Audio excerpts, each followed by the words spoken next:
June the 8th, 1976.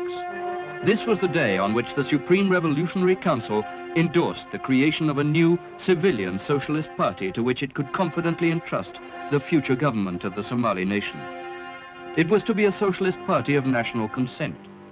Such an experience was totally new to Somalia, and yet after so many years of struggle, development and achievement, the SRC was satisfied its job was done and the time had come to relinquish military rule. In their resolution to this effect, they thereby fulfilled their final pledges of the first and second charters of the revolution.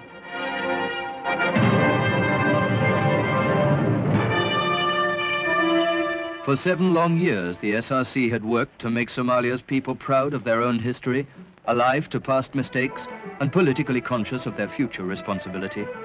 Now the people gathered to put all this to the test. It was the first time that delegates from all sectors of the country's life had ever met to have a say in the nation's future. Over 3,000 of them, workers, young people, women, all proving in their speeches just how ready for their new role they were, and how willing. Now President Siyaad asked for nominations to the Politburo and offices of the new party. By a unanimous show of hands, he was himself elected Secretary General, and so the other officers were likewise voted into being.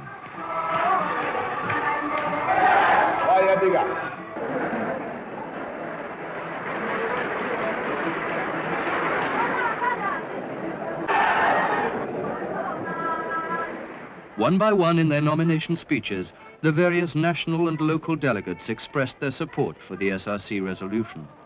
The party's foundation was voted on and approved, together with all its principal officers. In all, 5 members of the SRC were voted onto the new Politburo. Vice President Ismail congratulated the delegates on their democratic conduct of the election and their willing assumption of responsibility. For his part as leader of the October Revolution, President Siyaad was awarded a specially cast medal from the Somali people.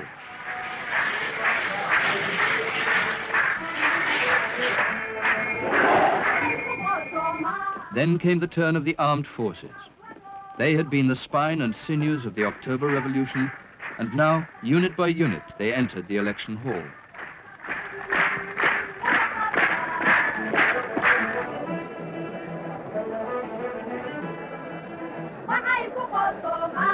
One by one, their officers pledged their loyalty for the newly elected Socialist Party and assured the new civilian government of their unqualified support as the nation moved onward toward the achievement of its next goal, the creation of a unified, democratic nation, fit and ready to take its full part among the progressive peoples of the world.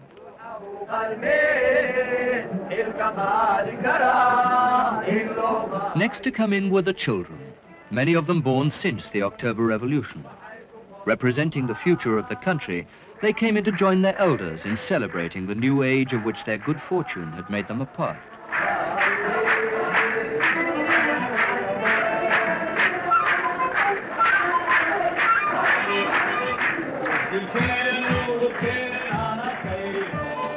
In his closing speech for the day, President Siyaad spoke proudly of the delegates' evident spirit, sincerity, and of their obvious will for national unity. And he had also a special word for the children present, promising them that the new party would see them through to still better times in days to come. Hero of Somalia medals were then presented by President Siyaad to every member of the outgoing SRC, who had fought with and steered the revolution since its beginning in 1969. One by one, the members of the former government received their medals from the president.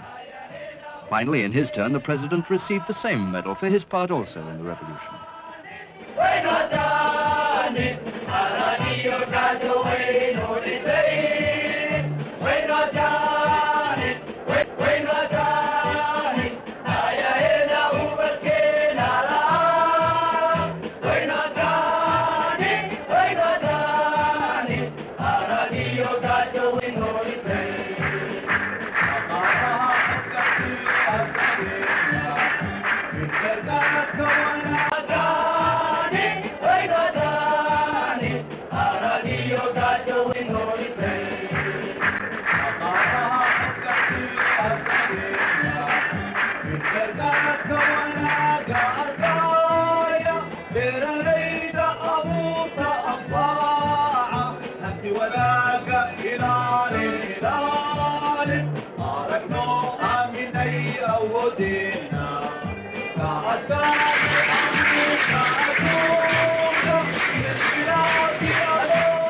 The third day of the meeting was spent by the delegates in discussions on the new party's constitution.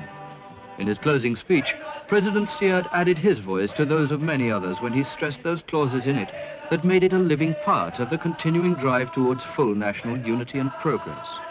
Following this, he appealed to all Somalis, whatever their place in life, to pledge total support for the fledgling Socialist Party. And already crowds were gathering in the streets outside the conference center to applaud and cheer the new party's creation. The day after the meeting closed, the new party's Central Committee sat for the first time to take stock of the enormous responsibilities that now lay on their shoulders.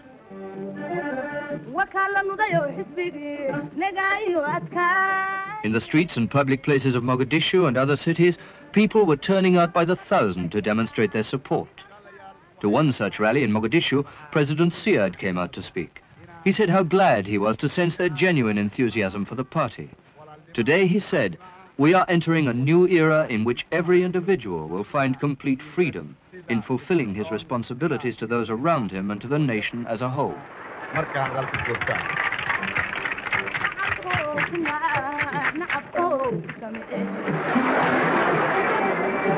No sooner had the party been legally established than political orientation courses were started for party members.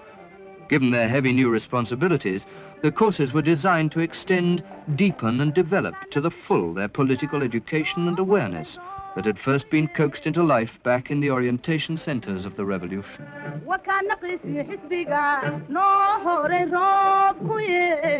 At a major press conference, the Minister of Information briefed all foreign correspondents in the country on the background, formation and purpose of the party. We felt it was time, he said. Our nation is ready now and able to support such a movement. At the same conference, he answered questions on the new constitution, pointing out details of its social and economic clauses. To a question on its origins, he reminded his audience that the answer lay in the mandate of the Somali people.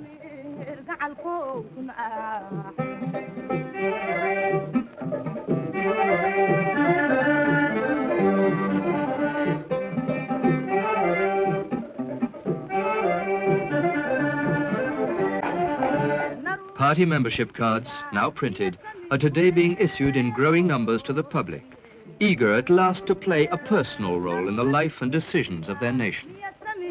And so the Somali people have crossed the threshold of a new future. For them, as for others, sunrise is a symbol of hope. And from this time forward, they will know and be sure that every single day will bring a new dawn of achievement.